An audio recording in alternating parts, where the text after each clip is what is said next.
Wajib tahu, inilah 5 golongan orang yang terbebas dari siksa kubur.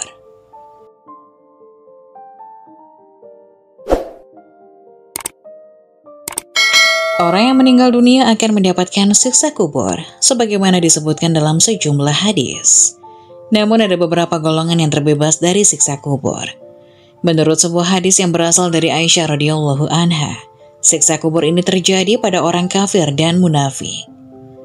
Aisyah radhiyallahu anha menceritakan bahwa seorang wanita Yahudi datang kepadanya, lalu menuturkan tentang siksa kubur. Kemudian wanita Yahudi itu berkata, "Semoga Allah melindungimu dari siksa kubur." Aisyah radhiyallahu anha lalu menanyakan hal itu kepada Rasulullah SAW. Beliau menjawab, "Iya, siksa kubur itu adalah benar adanya.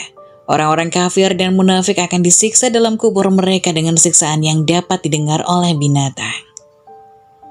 Aisyah radhiyallahu anha kemudian bertutur, "Sejak saat itu tidaklah saya melihat Rasulullah mengerjakan sholat, melainkan beliau pasti berdoa memohon perlindungan kepada Allah dari siksa kubur."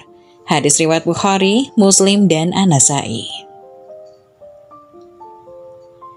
Isham bin Muhammad Asy-Syarif mengatakan dalam Al-Jami' As-Shahih min Ahadits An-Nisa, hadis tersebut menjelaskan bahwa kehidupan di alam kubur dengan segala kenikmatan dan siksanya adalah benar adanya.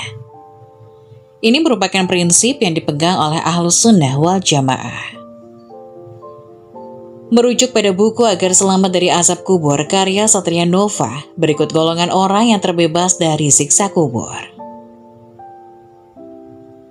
1. Orang yang mati syahid. Orang yang mati syahid diibaratkan telah mencapai kemuliaan tertinggi bagi seorang muslim dalam kematiannya.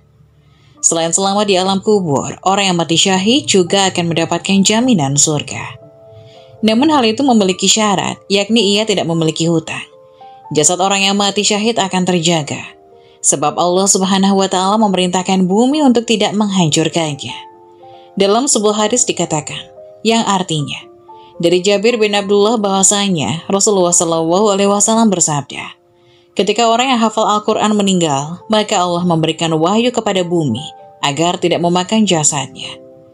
Kemudian bumi berkata, 'Wahai Tuhanku, bagaimana aku bisa memakan jasadnya, sementara kalamu ada di dalamnya?' Hadis riwayat Dailami. Salman radhiyallahu anhu berkata, "Aku pernah mendengar Rasulullah SAW bersabda, menyiapkan tali selama sehari semalam lebih baik daripada puasa sebulan beserta salat malamnya. Jika dia meninggal, maka dia diberi balasan atas amal yang dilaksanakannya, diberi pahala berupa rezeki, dan dia selamat dari ujian." Hadis riwayat Muslim dikatakan sahih. Di dalam Sunnah An-Nasa'i disebutkan riwayat yang berasal dari Rushdayib bin Sa'ad dari seseorang sahabat Nabi, bahwa seseorang laki-laki bertanya, "Wahai Rasulullah, bagaimana orang-orang mukmin mendapat siksa di alam kubur mereka kecuali orang yang mati syahid?" Beliau menjawab, "Kilatan pedang yang berkelebat di atas kepalanya sudah cukup sebagai ujian." Rasulullah SAW bersabda, "Orang mati syahid mempunyai 6 perkara di sisi Allah. Dosanya diampuni pada percikan darahnya yang pertama. Dia melihat tempat duduknya dari surga, dilindungi dari siksa kubur, selamat dari ketakutan yang besar. Di atas kepalanya diletakkan mahkota kewibawaan. Yakut baginya lebih baik daripada dunia dan seisinya. Menikah dengan 72 bidadari, dan dia dapat memintakan syafaat bagi 70 kerabatnya." Hadis riwayat Ahmad, Tirmizi, dan Ibnu Majah. Kedua, membaca surat Al-Mulk. Di dalam berbagai riwayat disebutkan bahwa surat ini bisa menjadi penghalang kita dari siksa kubur. Rasulullah SAW bersabda, ada suatu surat dari Al-Quran yang terdiri atas 30 ayat dan dapat memberi syafaat bagi yang membacanya, sampai dia diampuni. Yaitu, Tabarakalladzi biyadihil mulku. Hadis riwayat Tirmizi, Abu Daud, dan Ibnu Majah. Kemudian para ulama memberikan catatan bahwa surat Al-Mulk tidak serta-merta menjadi penghalang dari siksa kubur.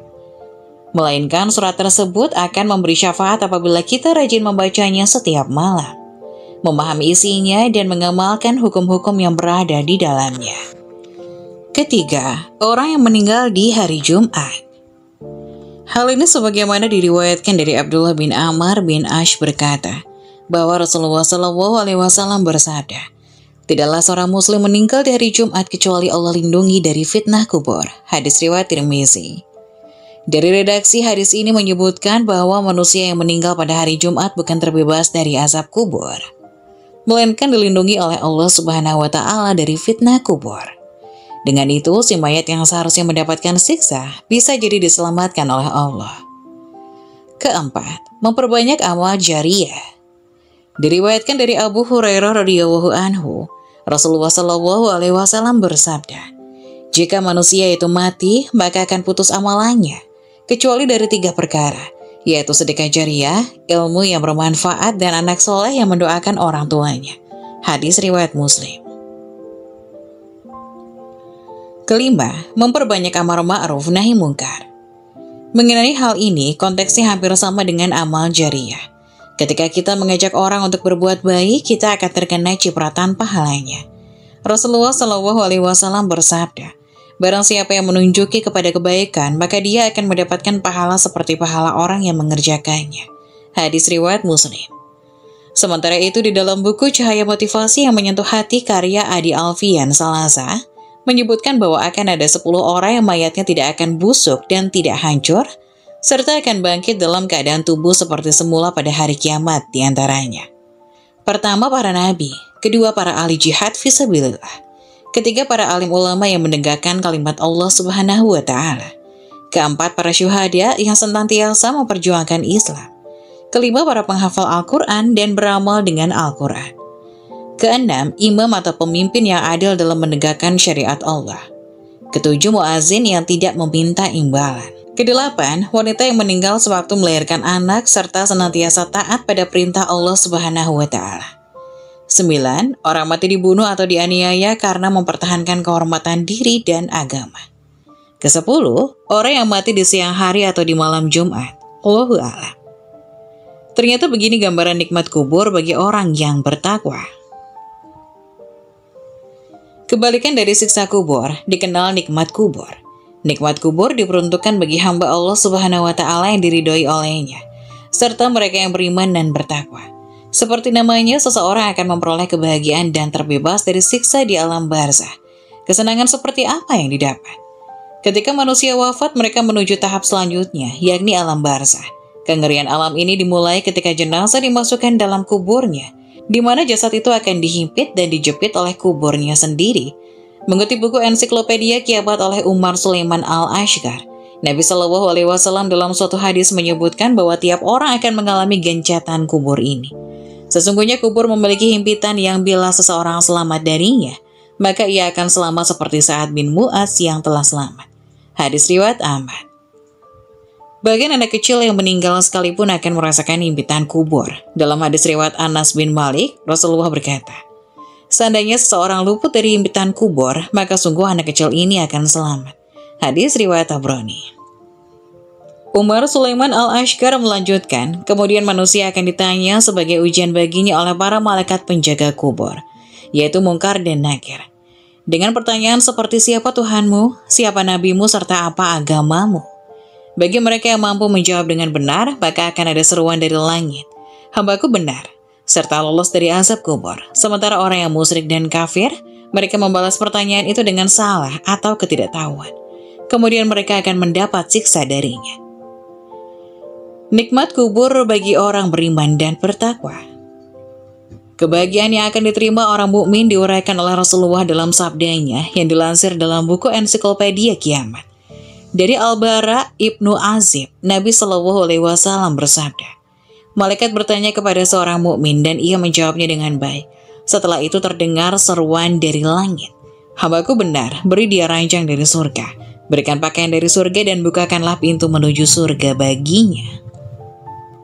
Rasulullah melanjutkan, lalu ia diberikan wewangian dari surga dan dilapangkan kuburnya sejauh pandangan mata. Malaikat mendatanginya dalam bentuk lelaki yang tampan, bajunya bagus, baunya wangi, dan berkata, bergembiralah dengan kemudahan yang telah kau terima. Bergembiralah dengan ridha Allah dan surga yang berisi kenikmatan abadi. Ini adalah hari yang telah dijanjikan untukmu. Lalu mukmin itu bertanya, siapakah engkau? Wajahmu penuh kebaikan. Malaikat yang menyamar itu menjawab, "Aku adalah amal solehmu, demi Allah yang aku tahu, engkau cepat dalam ketaatan, lambat dalam maksiat, semoga Allah membalasmu dengan kebaikan." Kemudian dibukakan baginya pintu surga dan pintu neraka. Lalu dikatakan, "Ini tempatmu bila mendurhakai Allah. Allah membalas maksiatmu dengan neraka ini." Ketika ia melihat surga, ia berdoa, "Ya Tuhan, percepatlah datangnya kiamat agar aku dapat berkumpul kembali dengan keluarga dan hartaku." Lalu dikatakan kepadanya, "Tenanglah." Hadis riwayat Bukhari. Dalam hadis riwayat Anas bin Malik juga disebutkan nikmat kubur untuk orang yang bertakwa yang telah menjawab pertanyaan dua malaikat dengan benar. "Lihatlah tempat tinggalmu di neraka, namun Allah menggantinya dengan surga." Lalu kuburannya dilapangkan sejauh 70 hasta dan penuh dengan nuansa hijau sampai hari kebangkitan. Hadis riwayat Bukhari dan Muslim. Pada riwayat lain dari Abu Daud pula dikatakan, bila hamba mukmin yang menjawab baik pertanyaan, kemudian ia dibawa malaikat ke rumahnya di neraka, kepadanya dikatakan, "Ini tadinya untukmu, namun Allah melindungimu dan menggantinya dengan rumah di surga." Setelah melihat rumah itu, ia berkata, "Biarkan aku pergi agar dapat memberi kabar gembira kepada keluargaku." Dikatakan padanya, "Tinggallah di sini." Hadis riwayat Abu Daud. Demikian gambaran nikmat kubur bagi para hamba Allah Subhanahu wa Ta'ala yang bertakwa. Semoga penjelasan tadi dapat memberikan hikmah dan bermanfaat untuk penonton semuanya. Jangan lupa like, subscribe channel ini agar tidak ketinggalan info-info bermanfaat lainnya. Sekian dari kami, terima kasih. Wassalamualaikum warahmatullahi wabarakatuh.